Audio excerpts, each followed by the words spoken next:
পুরুলিয়া জেলার বিভিন্ন গ্রামে ক্রমশ বাড়ছে চুরি ও ডাকাতির ঘটনা। নিরাপত্তার অভাবে গ্রামবাসীরা আতঙ্কিত হয়ে পড়েছেন। এই পরিস্থিতিতে এবার নিজেদের গ্রাম রক্ষার দায়িত্ব নিজেরাই কাঁধে নিলেন গ্রামের বাসিন্দারা। রাত নামলেই তারা হাতে তীর ধনুক, লাঠি ও টর্চ নিয়ে দল বেঁধে গ্রাম জুড়ে টহল দিচ্ছেন। পুরুলিয়া জেলার আদ্রা থানার অন্তর্গত বাঘাডাবর গ্রামে এখন প্রতিদিন গ্রামের বাসিন্দারা রাত পাহারা দিচ্ছেন। গ্রামবাসীদের এই উদ্যোগের ফলে একদিকে যেমন গ্রামের মানুষ নিশ্চিন্তে রাতের ঘুম উপভোগ করতে পারছেন, তেমনি চুরি ডাকাতির উপদ্রব এলাকায় আর নেই বলেই মনে করছেন গ্রামের বাসিন্দারা। দেখুন, আমাদের ফাঁকা অঞ্চলের বিভিন্ন জায়গায় বিভিন্ন গ্রামে শোনা যাচ্ছে যে কিছুদিন ধরে চোরেদের আনাগোনা, বিভিন্ন অপরিচিত লোকের আনাগোনা রয়েছে। এমনকি বিভিন্ন গ্রামে চুরি ডাকাতিরও খবর শোনা যাচ্ছে। এই জন্য আমাদের গ্রামের মানুষ মানে এই বর্তমানে ভীষণভাবে আতঙ্কিত।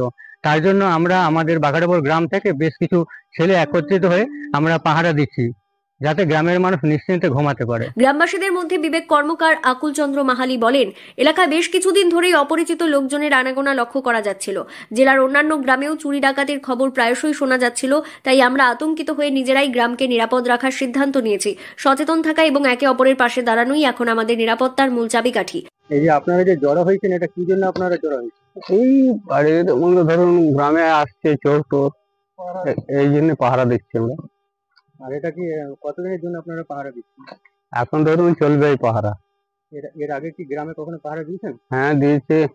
আপনারা কত রাত পর্যন্ত জাগানো থাকবেন? একবারে ভোর 5টা। আপনার নাম কি? আকুল চন্দ্র মাহালি, গ্রাম বাঘাডাবর।